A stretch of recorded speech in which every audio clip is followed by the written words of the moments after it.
firm handles all types of cases. Tony's been doing it for years, dating back to the Delcon Shield, the Fen litigation. So in that, you're dealing obviously both with medical devices and also drugs themselves. We have handled anything from Tylenol to Vioxx to Baycol to Stryker Rejuvenate, ABG2, Zimmer Durham, to Pew ASR, to Pew Pinnacle, cochlear implants. So it really runs the scope of medical devices and drugs.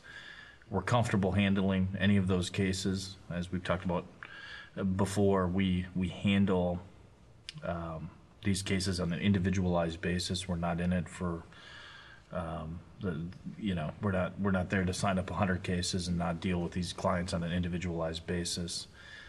A lot of these cases, whether it be the medical device or the drug type cases, are handled at a multi-district litigation level. Tony, you can probably comment on that better than anyone. Sure. The problem that happens in courts these days is where you have a recalled medical device and thousands of lawsuits are filed against the same company involving the same medical device, the same allegations of injury. You have thousands of cases in the federal court system, and you have thousands of lawyers wanting to take their own depositions of the company guys, wanting the company to produce millions and millions of pages to them, and it's complete chaos. And so the way the courts have dealt with this is create a process called multi-district litigation, because the litigation is in multi-districts. Multi-district litigation, or MDL, works like this. A panel of judges called the JPML panel picks a judge somewhere in the country who they feel is experienced and has the resources to deal with all these cases. And by way of example, in the Stryker Rejuvenate and ABG2 case, Judge Donovan Frank in St. Paul was selected as the MDL judge.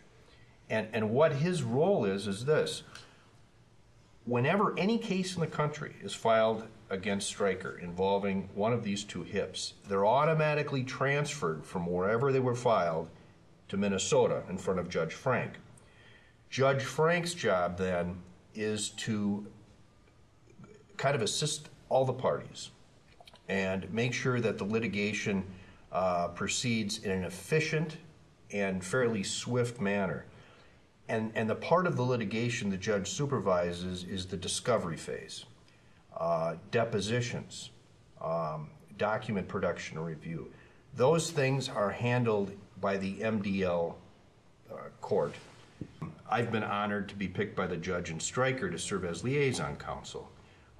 And other very good lawyers throughout the country were selected for the Plaintiff Steering Committee and the Plaintiffs Leadership Committee. But all of us in the leadership are doing all of the discovery for everybody in the country.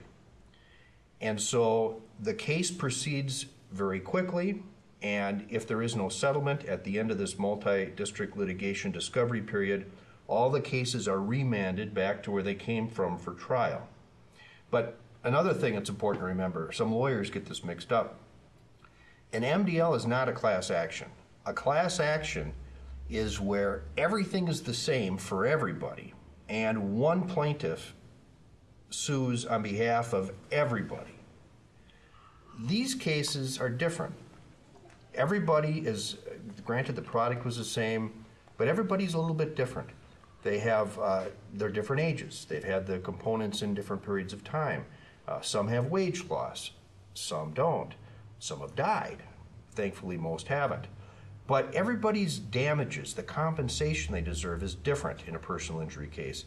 And so every case, even though it's consolidated for discovery in this MDL, everybody's case is separate, individual, standalone.